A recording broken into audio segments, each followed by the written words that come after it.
Келесі 171 есебіміз сандардың арасынан 2-ге, 3-ге, 5-ге, 9-ға, 10-ға бөлінетін сандарды теріп жазыңдар дейді.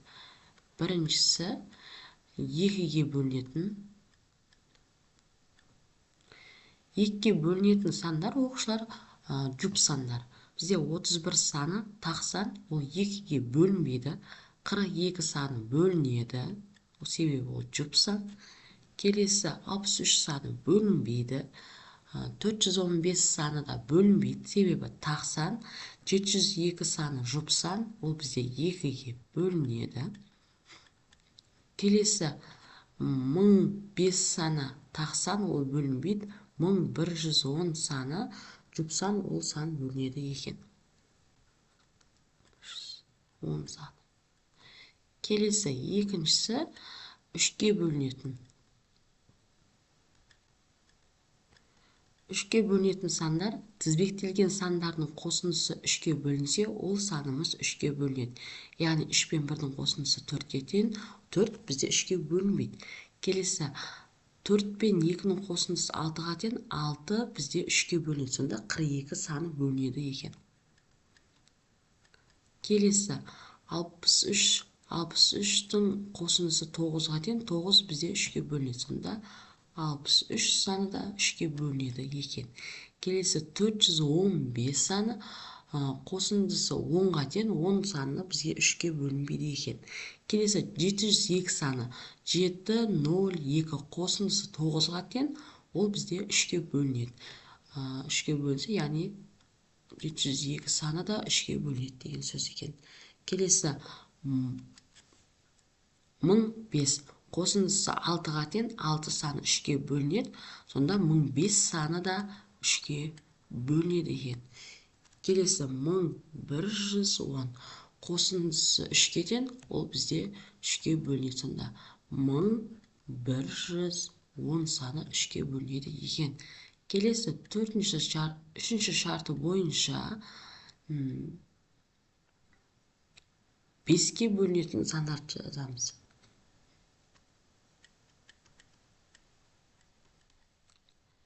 5-ге бөлінетін сандар санның соңғысы 0-мен және 5-пен аяқталатын сан іздейміз. 5-пен аяқталатын 415, 5 санымен аяқталған, және 1005, және 1110 саны екен.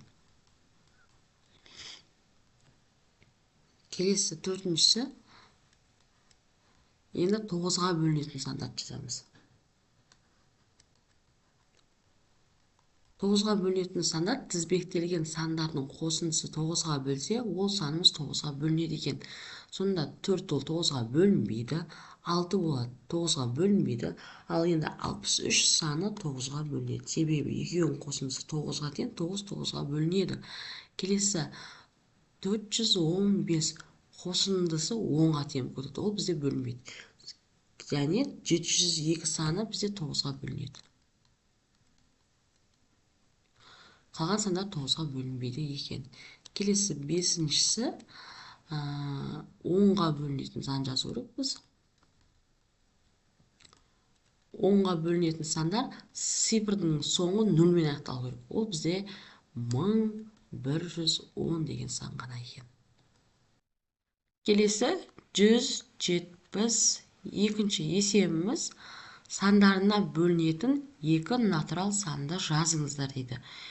Яғни 2-ге бөлінетін кез келген 2 натурал сан жазу керек біз. 2-ге бөлінетін сандар ол бізде жұп сандар. Бізде 32 санын жазсақ болады, кез келген 54 санын жазсақ болады екен. Келесі екіншісінде 3-ге бөлінетін. 3-ге бөлінетін кез келген натурал сан 966 деп жазсақ болады, немесе 33 деп жазсақ болады. 3-ге бөлінгіш қасиеттері бойынша тізбектелген сандардың қосындысы 3-ге бөлінсе, ол санымыз 3-ге бөлінеді екен. Келесі үшіншісі 5-ге бөлінетін сан.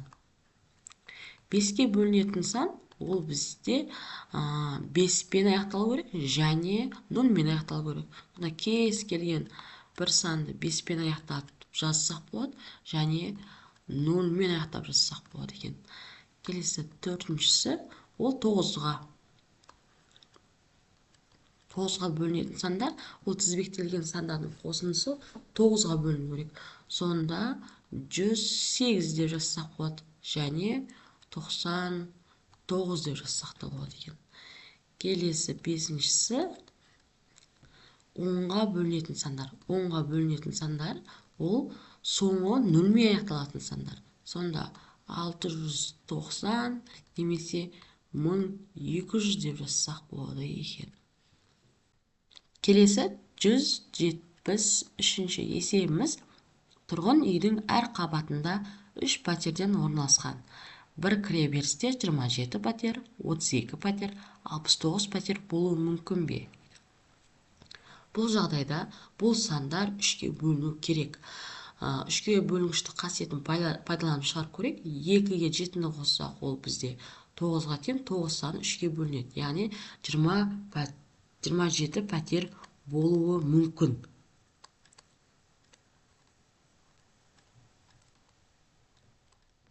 Біріншісі. Және 32 дейді. Қосындысы 5-ке тең, 5 3-ке бөлінбейді. Сондықтан да 32 мүмкін емес.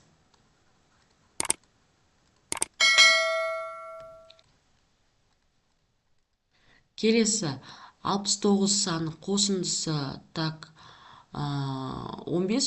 3-ке бөлінеді. Сонда 69 мүмкін.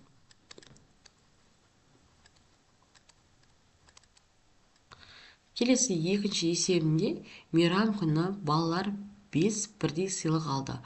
Барлық сыйлықтарда 44 кәмпит, 65 кәмпит және 80 кәмпит болуы мүмкін бе?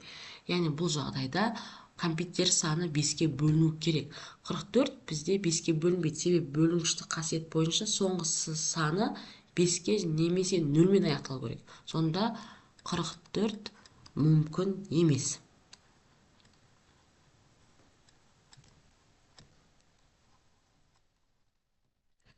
Келесі 65 саны 5-ке бөлінеді. Сондықтан да 65 мүмкін. Себебі соңы 5-пен аяқталып тұр. Келесі 80 саны 5-ке бөлінеді. Сондықтан да ол да мүмкін.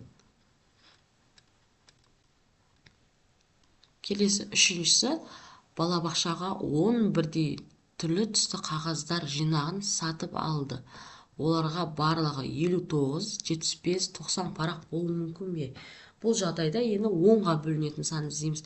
59 саны 10-ға бөлінбейді, сондықтан да мүмкін емес.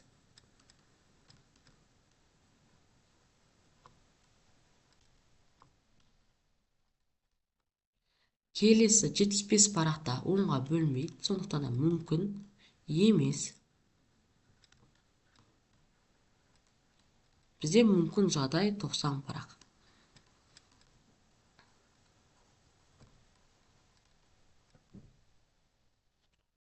Келесі 174-ші есебіміз 9-дан үлкен, бірақ 29-дан кіші. Яғни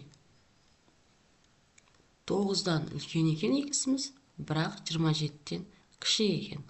Осы санның аралығын қанағаттандыратын 3 пен 5-ке бөлінетін сандарды жазыңыздар деді. Бірінші 3-ке бөлінетін жазайық. Яғни осының арасында 3-ке бөлінетін сандар. 9-дан кейін 10 саны 3-ке бөлінбейді. Одан кейін 11 де бөлінбейді. 12-ні аламыз. Және 15-ті аламыз 3-ке бөлінетін. 18 бізде 21, 24 және 27 сандарын алады екенбіз. Бұл сандар бізде 3-ке бөлінеді. Яғни аралықтың ішінде жатыр. Келесі 5-ке бөлінетін сандар жазайық. Бұл сандар 0-мен және 5-пен аяқталып керек. Сонда 10, 15, 20, 25 сандары. Енді есептің шарты бойынша екеуінен де бөлінетін сан ол бізде 15 саны екен. сонда x-іміз 15-ке тең екен.